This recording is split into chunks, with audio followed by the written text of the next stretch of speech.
बच्चों, पिछली बार तक मैंने तुम लोगों को डीएनए के स्ट्रक्चर के बारे में बताया था।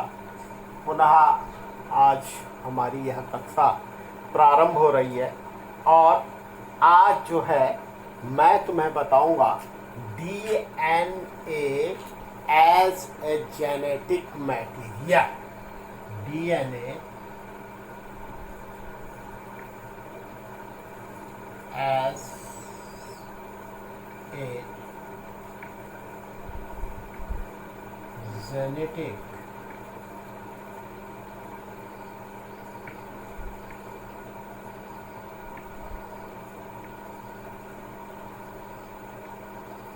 material experiments. जो इस पे एक्सपेरिमेंट हुए, जो रिसर्च हुए कि जो डीएनए है, यह डीएनए ही जेनेटिक मटेरियल होता है। इसको सिद्ध करने के लिए जो खोजें या जो प्रयोग हुए हैं उसके बारे में आज हम अध्ययन करेंगे।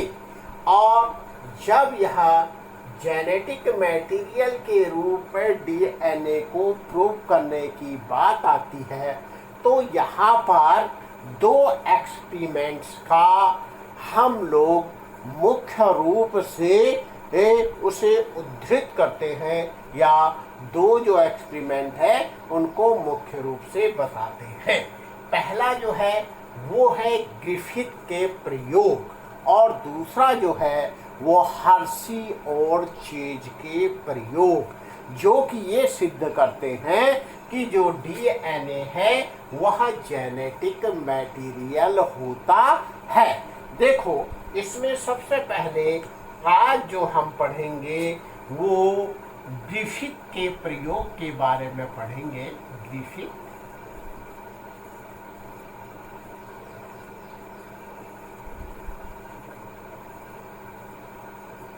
Griffiths experiment.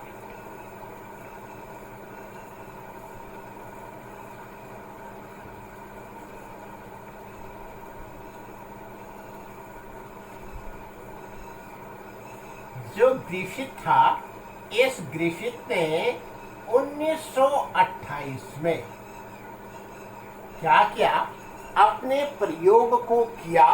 और ये प्रयोग जो थे उसने यह प्रयोग चूहों पर किए। चूहों पर अपने प्रयोग किए यह दिखाने के लिए कि डीएनए जेनेटिक मटेरियल होता है, क्योंकि उस समय तक वैज्ञानिकों को यह पता नहीं था कि जो जेनेटिक मटेरियल है वह प्रोटीन है या डीएनए है। इस बात को क्लियर करने के लिए ग्रिफिथ ने अपने प्रयोग किए। देखो, तुम लोग जानते हो कि जो बहुत सारी बैक्टीरियल डिजीज होती हैं वह अलग अलग बैक्टीरियाओं के द्वारा होती है। ऐसे ही हमारे पास एक डिजीज है जिसको हम लोग न्यूमोनिया कहते हैं। और तुम लोग जानते हो कि ये जो न्यूमोनिया होता है, यह न्यूमोनिया डिप्लोकोकस न्यूमोनी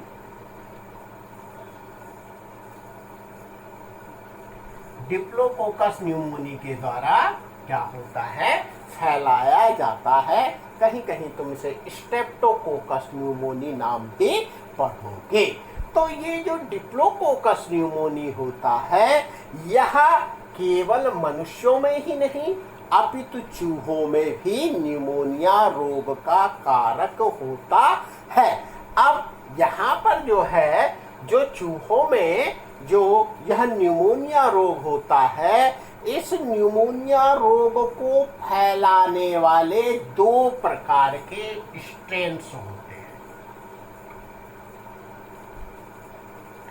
ये दो प्रकार के जो स्ट्रेन है, एक है एस थर्ड स्ट्रेन और दूसरा होता है आर सेकेंड या R2 स्ट्रेन।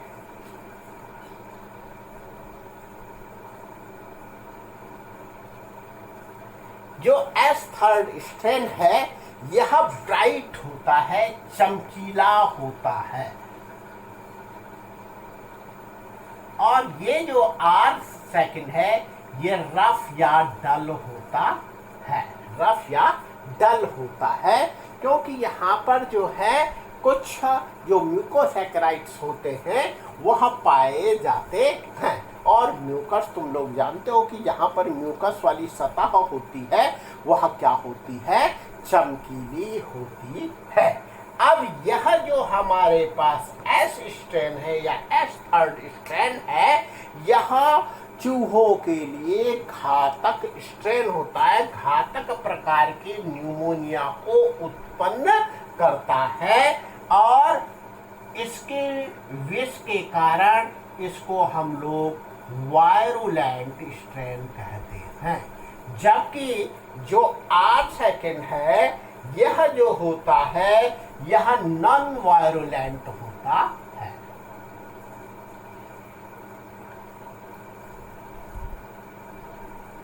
यानी कि इसके संक्रमण से जो एस थर्ड है वायरुलेंट प्रकार का स्ट्रेन है, इस विभेद के कारण अगर यह संक्रमित कर देगा चूहों को तो चूहों की मौत हो जाती है, लेकिन आर सेकंड के कारण चूहों की मौत नहीं होती है।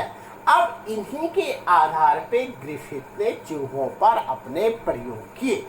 जब उसने यह एस थर्ड वाला स्ट्रेन जो है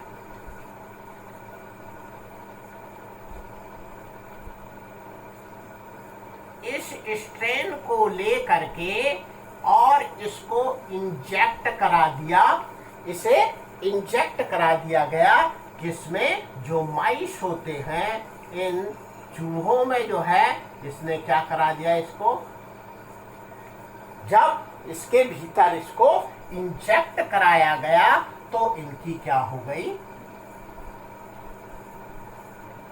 डेथ हो गई, क्योंकि यह कैसा स्ट्रेन था, वायरुलेंट था। और जो हमारे पास दूसरा स्ट्रेन था, अगर इस दूसरे स्ट्रेन को, जिसको कि आर सेकेंड स्ट्रेन कहा गया है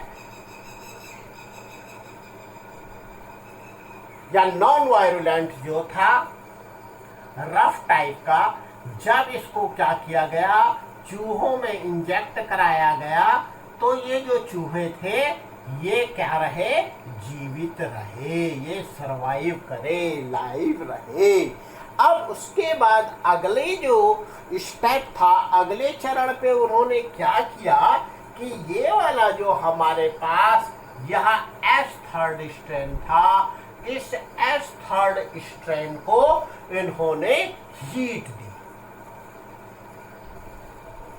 गर्म किया। अब गर्म करने पर क्या हुआ कि 60 डिग्री सेल्सियस पर यह स्ट्रेन जो होता है, यह स्ट्रेन क्या हो जाता है, समाप्त हो जाता है।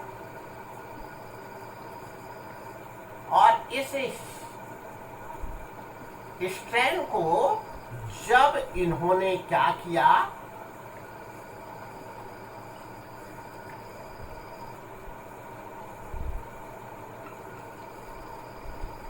चूहों के भीतर इन्होंने इसको डाला, तो चूहों के भीतर डालने पर उन्होंने देखा कि ये भी क्या रहे, जीवित रहे। अब इसके पश्चात उन्होंने ये जो हमारे पास आर सेकेंड स्ट्रेन था, इस आर सेकेंड स्ट्रेन को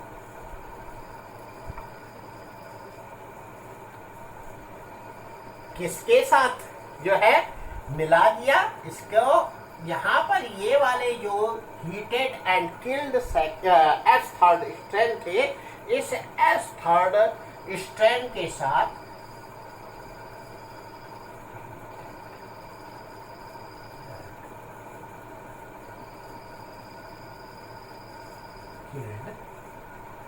एस थर्ड स्ट्रेन इनके साथ मिला दिया।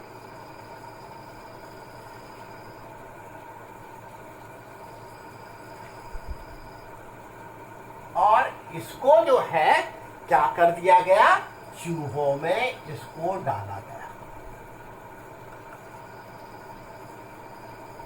तो इनकी क्या हो गई, डेथ। अगर कायदे से देखा जाए तो आर सेकंड स्ट्रैंड भी कैसा है, नॉन वायरुलेंट। और जो यहाँ पर हमने गर्म कर दिया था एस थर्ड स्ट्रैंड को, तो ये भी क्या हो चुका था, मृत हो चुका था। यानी होना तो ये चाहिए था कि इनका कोई भी असर चूहों पर न हो और चूहे जीवित बने रहे, लेकिन ये चूहे क्या हो जाते हैं, मृत हो जाते हैं। अब यहाँ पर देखो, जब हम लोग इस एस थर्ड स्ट्रेन को गर्म करते हैं तो गर्म करने पर जो प्रोटीन होती है वह प्रोटीन समाप्त हो जाती है, डीनेचुराइज हो जाती है। जबकि जो डीएनए होता है, डीएनए पर इस हीट का प्रभाव नहीं पड़ता है। अब देखो, जब इस हमने एस थर्ड स्ट्रैंड को, जिसके बाहर जो प्रोटीन का कवर था वह प्रोटीन का खोल नहीं रह गया है, लेकिन केवल डीएनए रह गया है। जब हमने इसको किसके साथ, जो आर सेकंड स्ट्रैंड है, इसमें डाला, तो ये आर सेकंड तो क्या है, ये जीवित कोशिकाएं हैं। तो इन जीवित कोशिकाओं के भीतर कौन चला जाता है, ये एस थर्ड स्ट्रैंड चला जाता है और वहां पर यह रूपांतरित हो जाता है किसके साथ, इस जो आर सेकंड स्ट्रैंड के साथ। और रूपांतरित हो करके यह इसे भी क्या कर देता है, वायरुलेंट टाइप का बना देता है, जिसके कारण चूहों की डेथ हो जाती है, चूहे जो हैं वो मृत हो जाते हैं। इसके आधार पर यह कहा जा सकता है कि जो डीएनए है, देखो प्रोटीन तो समाप्त हो चुकी है, लेकिन जो डीएनए है, डीएनए जो है वहां पर बना हुआ है। किसका डीएनए बना हुआ है, एस थर्ड स्ट्रैंड का डीएनए बना हुआ है, और वही चूहों की मौत का कारण बन रहा है। क्योंकि यह जेनेटिक मटेरियल, इसलिए इससे क्या सिद्ध हो गया कि यह जेनेटिक मटेरियल है जो कि आर सेकंड स्ट्रैंड में जाकर के रूपांतरित होने के पश्चात घातक रूप ले लेता है, वायरुलेंट रूप ले लेता है, जिससे सिद्ध होता है कि जो डीएनए है वह डीएनए ही जेनेटिक मटेरियल है, न कि प्रोटीन जो है वह जेनेटिक मटेरियल होती है। अब इससे संबंधित जो हर्शी एंड चेज का प्रयोग है, उस प्रयोग को मैं नेक्स्ट वीडियो में तुम लोगों को बताऊंगा।